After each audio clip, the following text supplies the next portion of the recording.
ಮಂಜುನಾಥ್ ಬಾಬು ಅಂತ. ನಾನು ಬೆಂಗಳೂರು ನಗರ ಜಿಲ್ಲೆ ಮಹಿಳಾ ಮೋರ್ಚಾದ ಅಧ್ಯಕ್ಷರು.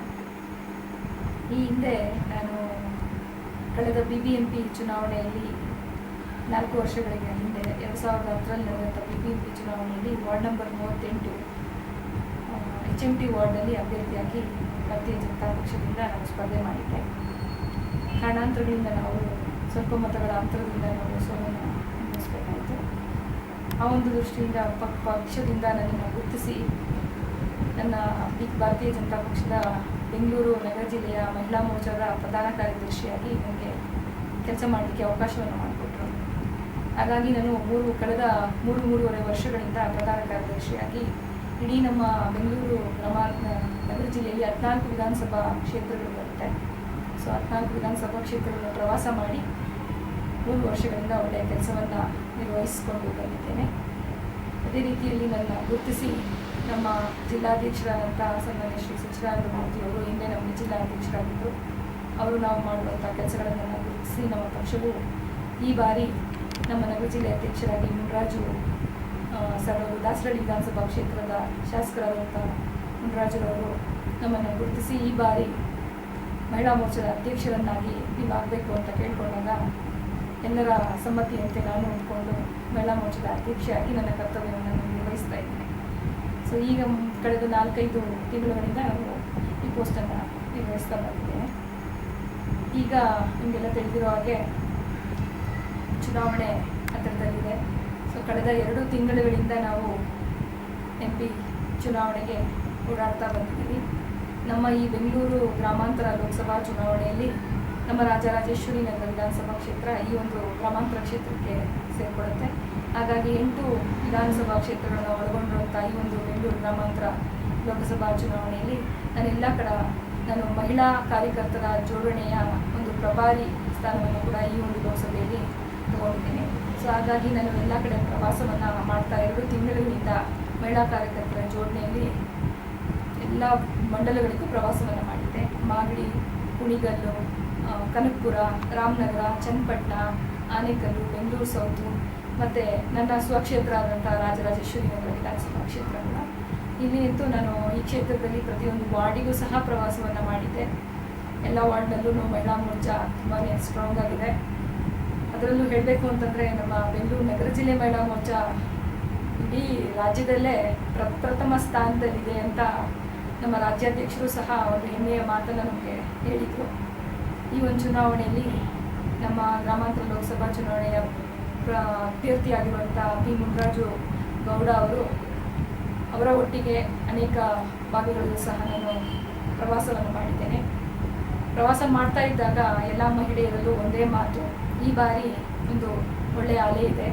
ಸನ್ಮಾನ್ಯ ಶ್ರೀ ನರೇಂದ್ರ ಮೋದಿ ಅವರು ಈ ದೇಶದ ಪ್ರಧಾನಮಂತ್ರಿ ಅಭ್ಯರ್ಥಿ ಅಂತ ಘೋಷಣೆ ಆಗಿದೆ. ಸೊ ಅವ್ರನ್ನ ಕೆಲಸೋ ಒಂದು ನಿಟ್ಟಿನಲ್ಲಿ ಇಡೀ ಭಾರತ ದೇಶನೇ ಒಂದು ಹುಮ್ಮಸ್ಸಿಂದ ಹೆಜ್ಜೆಯನ್ನಿಟ್ಟಿದೆ. ಸೊ ಬದಲಾವಣೆಯನ್ನು ಬೇಕಾಗಿದೆ ಇಡೀ ದೇಶಕ್ಕೆ. ಆ ಒಂದು ನಿಟ್ಟಿನಲ್ಲಿ ಈ ಒಂದು ಭಾಗದಲ್ಲೂ ಸಹ ಪ್ರತಿಯೊಬ್ಬರ ಬಾಯಲ್ಲೂ ಕಾಂಗ್ರೆಸ್ನಲ್ಲಿ DK ಶಿವಕುಮಾರ್ ಅವರ ಪಾರಂಪರಿಕವಾಗಿ ನಡೀತಾ ಇರುವಂಥ ಹಗರಣಗಳೆಲ್ಲ ನೋಡಿದಾಗ ರಾಮನಗರ ಇರ್ಬೋದು, ಕುಣಿಗಲ್ ಇರ್ಬೋದು ಅಥವಾ ಕನಕಪುರದಲ್ಲಿ ಅಲ್ಲಿಯೂ ಸಹ ನಾವು ಹೋದಾಗ ಮಹಿಳೆಯರು ಇಲ್ಲ ಈ ಬಾರಿ ಒಂದು ಬದಲಾವಣೆ ಬೇಕು, ಖಂಡಿತವಾಗ್ಲೂ ನಾವು ಈ ಬಾರಿ ಭಾರತೀಯ ಜನತಾ ಪಕ್ಷಕ್ಕೆ ಮತವನ್ನು ಕೊಡ್ತೀವಿ ಅನ್ನೋ ಒಂದು ನಿಟ್ಟಿನಲ್ಲಿ ಎಲ್ಲರ ಬಾಯಲ್ಲೂ ಆ ಮಾತು ಬರ್ತಾ ಇದೆ. ಸೊ ಹಾಗಾಗಿ ಈ ಸಾರಿ ಖಂಡಿತವಾಗ್ಲೂ ಒಂದು ಬದಲಾವಣೆ ಬೇಕಾಗಿದೆ ಇಡೀ ದೇಶಕ್ಕೆ. ಯುವ ಅಭ್ಯರ್ಥಿ ನಮ್ಮ ತುಳಸಿ ಮುನ್ರಾಜು ಗೌಡ ಅವರು ರಾಜ್ಯ ಯುವ ಮೋರ್ಚಾದ ಅಧ್ಯಕ್ಷರು ಹಾಗೂ 34 ವರ್ಷದ ಯುವಕ, ಕ್ಲೀನ್ ಹ್ಯಾಂಡ್, ಸೊ ನಾನ್ ಕರಪ್ಟೆಡ್. ಹಾಗಾಗಿ ಈ ಬಾರಿ ಅವರು ಒಂದು ಒಳ್ಳೆಯ ಉತ್ತಮವಾದ ಮತಗಳನ್ನು ಗಳಿಸಿ ಈ ಒಂದು ಗ್ರಾಮಾಂತರ ಲೋಕಸಭಾ ಚುನಾವಣೆಯಲ್ಲಿ ಖಂಡಿತವಾಗ್ಲೂ ಗೆಲ್ತಾರೆ ಅನ್ನೋ ವಿಶ್ವಾಸ ನಮ್ಮೆಲ್ಲರಿಗೂ ಇದೆ. ರಾಜರಾಜೇಶ್ವರಿ ನಗರ ವಿಧಾನಸಭಾ ಕ್ಷೇತ್ರದಲ್ಲಿ ಈ ದಿನ 14ನೇ ತಾರೀಕು ನಾವು ಮಹಿಳಾ ಸಮಾವೇಶವನ್ನು ಹಮ್ಮಿಕೊಂಡಿದ್ದೇವೆ. ಸೊ ಈ ಒಂದು ಸಮಾವೇಶದಲ್ಲಿ ನಮ್ಮ ರಾಜರಾಜೇಶ್ವರಿ ನಗರ ವಿಧಾನಸಭಾ ಕ್ಷೇತ್ರದಲ್ಲಿ 9 ವಾರ್ಡ್ಗಳಿದೆ. 9 ವಾರ್ಡ್ಗಳಲ್ಲಿ 5 ಜನ ಭಾರತೀಯ ಜನತಾ ಪಕ್ಷದ ಕಾರ್ಪೊರೇಟರ್ಗಳಿದ್ದಾರೆ. ಹಾಗಾಗಿ ಇಲ್ಲಿ ನಾವು ಪ್ರತಿಯೊಂದು ವಾರ್ಡಿಂದಲೂ ಕನಿಷ್ಠ ಪಕ್ಷ 200 ಜನ ಮಹಿಳೆಯರು ಕಾರ್ಯಕರ್ತರು ಈ ಒಂದು ಮಹಿಳಾ ಸಮಾವೇಶದಲ್ಲಿ ಭಾಗವಹಿಸಬೇಕು ಅಂತ ಹೇಳಿದಾಗ ಎಲ್ಲರೂ ಹುಮ್ಮಸ್ಸಿನಿಂದ ನಿನ್ನೆ ರಾತ್ರಿ 5 ಗಂಟೆಯಲ್ಲಿ ನಮಗೆ ಫೋನ್ ಬಂದು ನಮ್ಮ ಪ್ರಭಾರಿಗಳು ಆಗಿರುವಂಥ ರವೀಂದ್ರನವರು ನೀವು ಇಷ್ಟೆಲ್ಲ ಮಾಡಿದ್ರೆ ಒಂದು ಸಮಾವೇಶ ಮಾಡಿ ಅಂತ ಹೇಳಿದಾಗ ನಾವು ಒಪ್ಕೊಂಡು ಫೋನ್ ಮಾಡಿದಾಗ ಎಲ್ಲರೂ ಹುಮ್ಮಸ್ಸಿನಿಂದ ಒಪ್ಕೊಂಡು ತುಂಬಾ ಕಾತುರರಾಗಿ ಅರ್ಜೆಂಟಲ್ಲಾದ್ರೂ ಸಹ ತುಂಬ ಚೆನ್ನಾಗಿ ಕಾರ್ಯಕ್ರಮ ಆಯಿತು. ಇವತ್ತು ಒಂದು 1000ಕ್ಕಿಂತ ಹೆಚ್ಚಾಗಿ ಮಹಿಳೆಯರು ಇವತ್ತು ಈ ಒಂದು ಕಾರ್ಯಕ್ರಮದಲ್ಲಿ ಭಾಗವಹಿಸಿದ್ರು.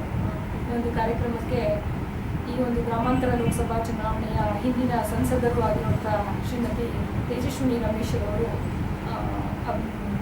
ಉದ್ಘಾಟನೆಯನ್ನು ಮಾಡಿ ಅವರು ಕಾರ್ಯಕ್ರಮಕ್ಕೆ ಭಾಗವಹಿಸಿದ್ರು.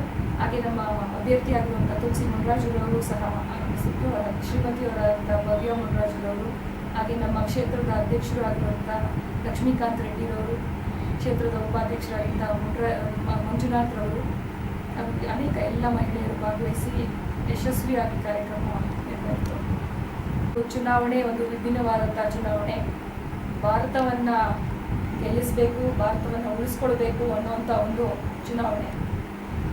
1947ರಲ್ಲಿ ಸ್ವತಂತ್ರ ಬಂದಾಗ ಯಾವ ರೀತಿಯಲ್ಲಿ ಒಂದು ಅಲೆ ಎತ್ತಿತ್ತು, ಮತ್ತು 1971ರಲ್ಲಿ ಎಮರ್ಜೆನ್ಸಿ ಬಂದಾಗ ಯಾವ ರೀತಿಯಲ್ಲಿ ಅಲೆ ಎತ್ತಿತ್ತು, ಆ ರೀತಿಯಲ್ಲಿ ಒಂದು ಪ್ರಸಂಗ ಈ ದಿನ ನಮ್ಮ ಇಡೀ ಭಾರತ ದೇಶದಲ್ಲಿ ಆವರಿಸ್ಕೊಂಡಿದೆ. ಹಾಗಾಗಿ ಪ್ರತಿಯೊಂದು ಮನೆಯಲ್ಲೂ ಒಬ್ಬ ಮಹಿಳೆ ಮನಸ್ಸು ಮಾಡಿದ್ರೆ ಇಡೀ ದೇಶದ ಚಿತ್ರಣವನ್ನೇ ಬದಲಾವಣೆ ಮಾಡುವಂಥ ಶಕ್ತಿ ಒಬ್ಬ ಮಹಿಳೆಯರಿರುತ್ತೆ. ಸೊ ಹಾಗಾಗಿ ಎಲ್ಲ ಮಹಿಳೆಯರು ಈ ದಿನ ಒಂದು ಬದಲಾವಣೆ ಬೇಕು. ಯಾಕೆ ಅಂತಂದರೆ ಈಗ ನಿಮಗೆ ಗೊತ್ತಿರ್ಬೋದು, ಅನೇಕ ಹಗರಣಗಳು ನಡೆದಿದೆ. 2G ಸ್ಪೆಕ್ಟ್ರಮ್ ಇರ್ಬೋದು, ಕೋಲ್ಗೇಟ್ ಆಗಿರ್ಬೋದು, ಬೆಲೆ ಏರಿಕೆ. ಪ್ರತಿಯೊಬ್ಬ ಮಹಿಳೆಗೆ ಒಂದು ಬೆಲೆ ಏರಿಕೆ ಖಂಡಿತವಾಗ್ಲೂ ತಟ್ಟುತ್ತೆ. ಯಾಕೆಂದರೆ ಮನೇಲಿ ಅಕ್ಕಿ ಬೆಲೆ ಇರ್ಬೋದು, ಎಣ್ಣೆ ಬೆಲೆ ಇರ್ಬೋದು, ಒಂದು ಗ್ಯಾಸ್ ಸಿಲಿಂಡರ್ಗಳು ಬೆಲೆ ಏರಿಕೆ ಆಗಿರ್ಬೋದು, ದಿನನಿತ್ಯದ ಸಾಮಗ್ರಿಗಳು ಗಗನಕ್ಕೇರಿದೆ. ಸೊ ಹಾಗಾಗಿ ಅದು ಡೈರೆಕ್ಟಾಗಿ ಮುಟ್ಟೋದು ಅಂತಂದರೆ ಮಹಿಳೆಯರಿಗೆ. ಸೊ ಹಾಗಾಗಿ ಈ ದಿನ ಮಹಿಳೆಯರು ಸಾಕಾಗಿದೆ. ಸೊ ಒಂದು ಈ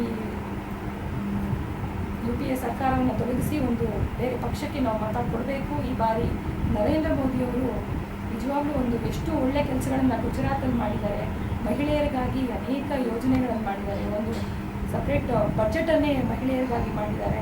ಸ್ವಸಹಾಯ ಸಂಘಗಳಿರ್ಬೋದು, ಮಕ್ಕಳ ಎಜುಕೇಷನ್ಗಿರ್ಬೋದು, ಪ್ರತಿಯೊಂದರಲ್ಲೂ ಅವರು ಅಷ್ಟು ಉತ್ಸಾಹದಿಂದ ಅಷ್ಟು ಚೆನ್ನಾಗಿ ಕೆಲಸ ಮಾಡಿದ್ದಾರೆ ಗುಜರಾತ್ನಲ್ಲಿ. ಅದೆಲ್ಲನೂ ನೋಡಿದಾಗ ನಾವು ಹೋಗಿ ಅವ್ರ ಹತ್ರ ಮಹಿಳೆಯರಲ್ಲಿ ಹೇಳಿದಾಗ ನನಗೆ ನನ್ನ ಅನುಭವದ ಪ್ರಕಾರ ನಾನು ಪ್ರವಾಸ ಮಾಡ್ತಾ ಇದ್ದ ತಿಂಗಳಿಂದ ಪ್ರತಿಯೊಬ್ಬರು ಮಹಿಳೆಯರಿಗೂ ನಾವು ಇದೆಲ್ಲ ಹೇಳ್ತಾ ಬಂದಾಗ ಖಂಡಿತವಾಗ್ಲೂ ಎಲ್ರಿಗೂ ಮಾಧ್ಯಮಗಳ ಮೂಲಕ ಈಗಾಗಲೇ ಎಲ್ರಿಗೂ ತಿಳುವಳಿಕೆ ಬಂದಿದೆ. ಸೊ ಹಾಗಾಗಿ ಈ ಬಾರಿ ಬದಲಾವಣೆ ಬೇಕು. ಎಲ್ಲ ಮಹಿಳೆಯರು ಮನಸ್ಸು ಮಾಡಿದ್ದಾರೆ. ಖಂಡಿತವಾಗ್ಲೂ ಈ ಸಾರಿ ಭಾರತೀಯ ಜನತಾ ಪಕ್ಷಕ್ಕೆ, ಅದು ನರೇಂದ್ರ ಮೋದಿ ಅವರಿಗೆ ಖಂಡಿತವಾಗ್ಲೂ ನಾವು ಮತವನ್ನು ಕೊಡ್ತೀವಿ. ಸ್ವತಃ ಕಾಂಗ್ರೆಸ್ನವರು ಸಹ ಯಾರಾದ ಮನೆಗಳಿಗೆ ಹೋದಾಗ ಅವರು ಇಲ್ಲ, ಈ ಬಾರಿ ನಾವು ಒಂದು ಬಾರಿ ನರೇಂದ್ರ ಮೋದಿ ಅವ್ರಿಗೆ ಕೊಟ್ಟು ನೋಡೋಣ, ಇಷ್ಟು ದಿವಸ 60 ವರ್ಷ ಅವ್ರಿಗೆ ಕೊಟ್ಟಿದ್ದೀವಿ, ಒಂದು ಅವಕಾಶ ಈ ಬಾರಿ ನಾವು ಕೊಟ್ಟು ನೋಡೋಣ ಅಂತ ಒಂದು ಮಾತು ನಾವು ಈ ದಿನ ಕೇಳ್ತಾ ಇದ್ದೀವಿ. ಸೊ ಹಾಗಾಗಿ ಈ ಬಾರಿ ಖಂಡಿತವಾಗ್ಲೂ ಇಡೀ ಮಹಿಳೆಯರ ತಂಡ ಇಡೀ ದೇಶದಲ್ಲಿ ಅಲೆ ಇದ್ದಿದೆ. ಅದರ ಜೊತೆಯಲ್ಲಿ ಯುವಕರು ಇಡೀ ದೇಶದಲ್ಲಿ 2.5 ಕೋಟಿ ಹೊಸ ಮತದಾರರಿದ್ದಾರೆ.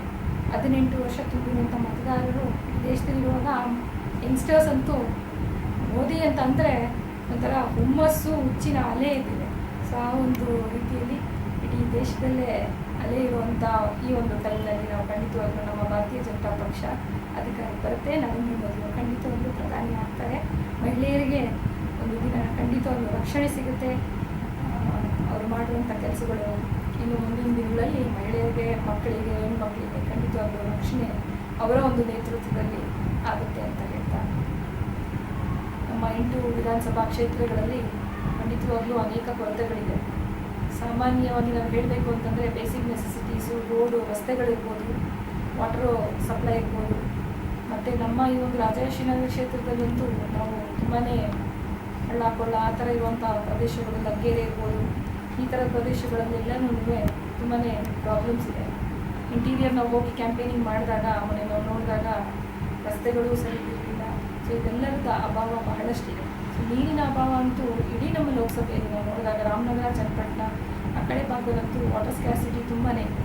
ಸೊ ಹಾಗಾಗಿ ನಮ್ಮ ಅಭ್ಯರ್ಥಿಯವರು ಮೊನ್ನೆ ಹೇಳ್ತಾ ಇದ್ರು, ಅವರ ಒಂದು ಪ್ರಣಾಳಿಕೆಯನ್ನು ಕೂಡ ಅವರು ಬಿಡುಗಡೆ ಮಾಡಿದ್ದಾರೆ.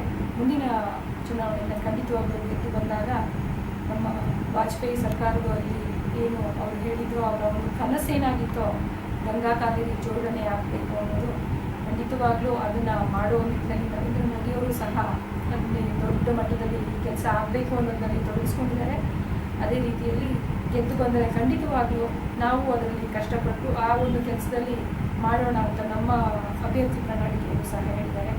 ಸೊ ಅದು ಖಂಡಿತವಾಗ್ಲೂ ಆದರೆ ಈ ಭಾಗಕ್ಕೆ ನೀರಿನ ಅಭಾವ ನಮ್ಮ ಇಡೀ ಕರ್ನಾಟಕ ರಾಜ್ಯಕ್ಕೆ ನೀರಿನ ಅಭಾವ ಕಡಿಮೆ ಆಗುತ್ತೆ. ಗಂಗಾ ಕಾವೇರಿ ನದಿ ಜೋಡಣೆ ಆಗಲ್ಲ. ಬೇರೆ ಮಾರ್ಕೆಟ್ ರಾಮನಗರದಲ್ಲಿ ಸ್ಥಳೀಯವಾಗಿ ಅವ್ರಿಗೆ ಮಾರ್ಕೆಟ್ ಒಂದಿಲ್ಲ. ಸೊ ಒಂದು ದೊಡ್ಡ ಮಟ್ಟದಲ್ಲಿ ಒಂದು ರೇಷ್ಮೆ ಗೂಡಿನ ಇದರಲ್ಲಿರ್ಬೋದು ಅದರದ್ದೊಂದು ಮಾರ್ಕೆಟ್ ಆಗಬೇಕು ಅನ್ನೋದು ಸಹ ಅವರ ಬೇಡಿಕೆ ಇದೆ ರಾಮನಗರ ಚನ್ನಪಟ್ಟಣದಲ್ಲಿ. ಸೊ ಅದನ್ನು ಸಹ ಮಾಡಬೇಕು ಅನ್ನೋ ಒಂದು ಆಸೆ ನಮ್ಮ ಅಭ್ಯರ್ಥಿಯವರಿಗಿದೆ. ಸೊ ನಾನು ಪ್ರವಾಸ ಮಾಡಬೇಕು ಇದೇ ಸಮಸ್ಯೆಗಳನ್ನು ನೋಡಿದ್ದೀನಿ. ನಿಜವಾಗ್ಲೂ ನಮ್ಮ ಅಭ್ಯರ್ಥಿ ಗೆದ್ದು ಬಂದಾಗ ಎಲ್ಲವನ್ನು ಮಾಡ್ತಾರೆ, ಒಂದು ಒಳ್ಳೆಯ ಹುಮ್ಮಸ್ಸಿದೆ, ನಿಜವಾಗ್ಲೂ ಮಾಡ್ತಾರೆ ಅನ್ನೋ ಆತ್ಮವಿಶ್ವಾಸ ನಮ್ಮೆಲ್ಲರಿಗೂ ಇದೆ. ಯಾವುದೇ ಜನತಾ ಪಕ್ಷ ಅವ್ರನ್ನ ಗೆಲ್ಲಿಸಬೇಕು. ಎಲ್ಲ ಮಹಿಳೆಯರು ಮನಸ್ಸು ಮಾಡಿ ಈ ಬಾರಿ ಕೊಡ್ತಾರೆ ತಮ್ಮ ಮತ